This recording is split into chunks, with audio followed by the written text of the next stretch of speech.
Buenos días, es un placer para mí participar en este congreso en el que vamos a tener la oportunidad de contactar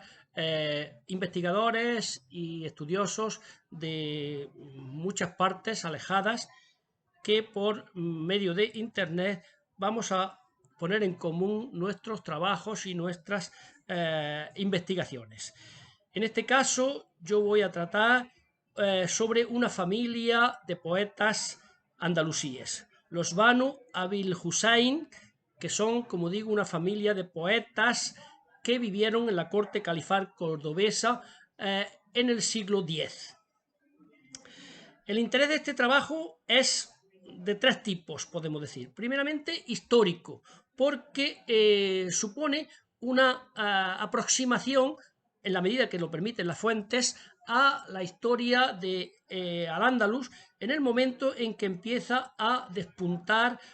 en la época del final del Emirato y el Califato, en que empieza a ascender ese interés por la cultura y en que la administración cordobesa se hace con todas las riendas del gobierno y controla no solamente la política y el ejército, sino también la cultura y el arte. Por tanto, es importante ese aspecto histórico, pero también el aspecto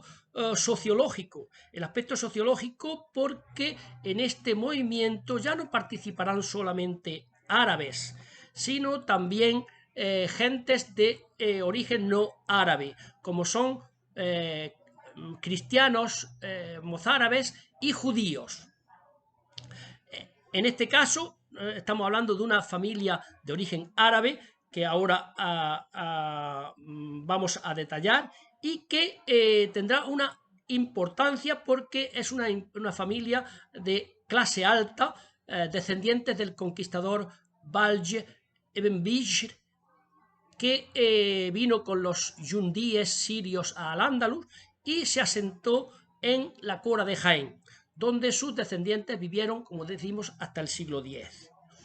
Es por tanto una familia de una clase alta, una familia dirigente, una familia árabe. ¿Eh? Y por último estamos hablando del aspecto literario. El aspecto literario porque en el siglo X la lengua árabe comienza a despegar en Al-Ándalus, comienza a ser una lengua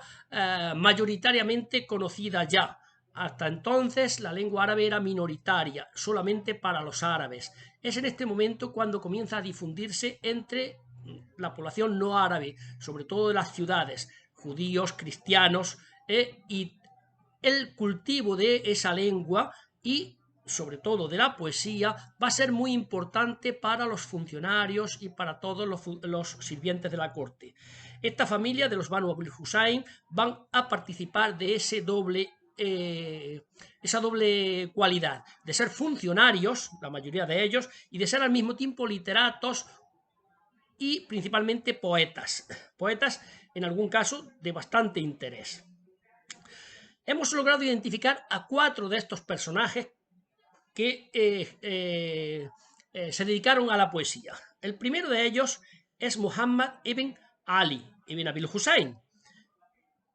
Tenemos en general de todos ellos muy pocas noticias, pero de este pues tenemos algunas más. Sabemos que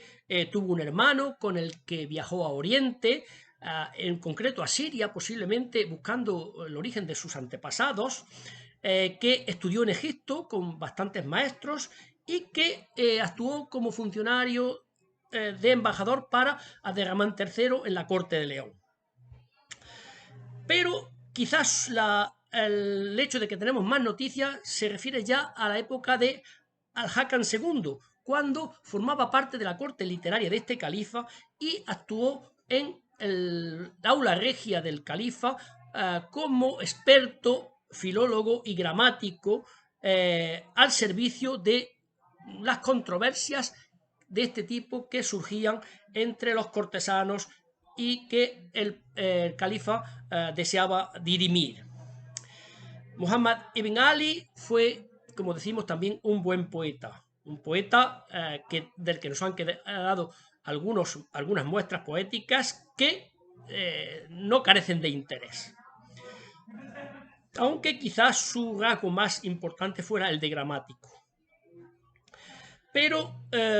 quizá el personaje más importante, el poeta más importante de esta saga familiar es su hijo, Ali ibn Muhammad ibn Abil Hussein. Su hijo, que fue funcionario en tiempos ya de Almanzor, al final, en tiempos de Hisham II, y que del cual nos han quedado una gran cantidad de poesía. Pero la labor más importante, aparte de como poeta, que es quizá el mejor poeta de la familia, Ali ibn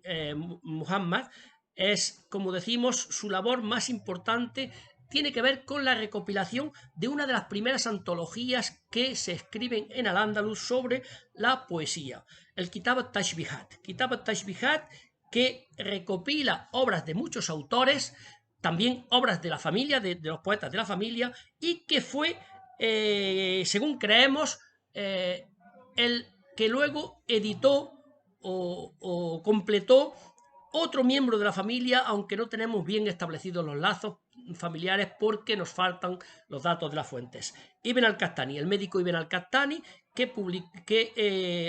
al que se da como autor de un Kitab al-Tashbihat, pero, como digo, muy probablemente este Kitab al-Tashbihat es una obra de familia, una obra hecha fundamentalmente por Ali ibn Muhammad, y que completada por Ibn al-Qahtani antes de ser publicada. Es una obra que ha merecido, que nos da información sobre los poetas de la época del califato y de la época, los primeros tiempos de la fitna, y que ha sido editada por Ihsan Abbas, una magnífica edición que merece toda nuestra confianza. Como decimos, Ali ibn Muhammad es el poeta sin duda más importante de esta familia, pero tampoco tenemos muchos datos de él. Como de otros miembros de la familia, los datos son exiguos. Aparte de estos dos, padre e hijo, hemos logrado identificar a otros dos poetas, quizá primos de Ali, aunque no lo tenemos claro. Uno llamado Abu Bakr Abdullah, que fue contertulio del padre de Ibn Hazm, y del que nos han quedado solamente dos poemas. Y otro llamado Mutawakkil, un nombre un poquito extraño en Al-Ándalus, del que también nos han quedado dos textos, entre ellos uno conservado por el antólogo Ibn Bassam de Santarém, que nos dice que Mutawakkil había hecho la mejor descripción que él había visto nunca sobre el sol. De esta manera ponemos en valor la importancia, hemos querido en este estudio sobre esta familia de poetas, esta saga literaria de literatos, hemos querido poner en valor la importancia que tiene en la época del califato la labor de estos funcionarios literatos, poetas gramáticos, que van a servir a la administración califal y que al mismo tiempo van a imponer la lengua árabe como lengua de cultura, como lengua de la administración, como la lengua común de Al-Ándalus, aunque todavía una gran parte de la población, sobre todo la población rural, seguía manteniendo la lengua latina. Muy probablemente más de la mitad de la población, 60% como mínimo o más de la población rural en Al-Ándalus seguía manteniendo fundamentalmente la lengua latina, pero en las ciudades, en la corte, en los cenáculos literarios, es la lengua árabe la que se impone, y se impone, como decimos, no solamente para los árabes, como era esta familia, una familia de origen sirio, de origen árabe, de origen de una clase dirigente alta, sino también para otros funcionarios que quieren trabajar en la corte y que van a servir tanto al califa Abderramán III como a su hijo, al Hakan II, y luego al Manzor, entre los que queremos destacar especialmente al médico Yahya ibn Ishaq, un cristiano mozárabe que sirvió al califa Abderramán III, y también a Hasdai ibn Shaprut, un médico judío que también estuvo al servicio de Al-Hakan II y de su padre, de Abderramán III. Son ejemplos a los que nosotros hemos dedicado trabajos. Tenemos, como digo, trabajos ya publicados sobre Yahya ibn Ishaq y otro que está en curso de publicación sobre Hasdai ibn Shaprut, que ponen de relieve, estos ejemplos ponen de relieve la multietnicidad de la corte de Córdoba, y cómo en esta corte van a participar ya no solamente los árabes de Gaza, sino también los arabizados, que van a tener una gran importancia. Es el momento en que se produce la gran fusión entre los pueblos de Al-Ándalus, entre los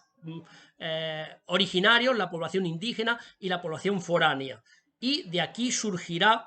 toda la brillante civilización que vemos sobre todo en el siglo XI y que perdurará después hasta el final de la caída de Granada. Con esto quiero hacer una pequeña aportación a este conocimiento, como decimos, de la época califal, y dar a conocer el trabajo que yo he hecho, y al mismo tiempo pues poner en común con todos los integrantes del Congreso todas estas noticias que he podido recopilar sobre esta familia y sobre estos hechos, que me parecen muy interesantes y que pueden servir como base para no solamente para el conocimiento de la Edad Media, sino también para nuestro futuro de cooperación entre el mundo árabe y el mundo occidental, dado que tanto el mundo occidental, sobre todo Al-Ándalus, España, y el mundo árabe, nos sentimos herederos y continuadores de toda esta tradición literaria e histórica. Muchísimas gracias y espero que haya resultado ameno.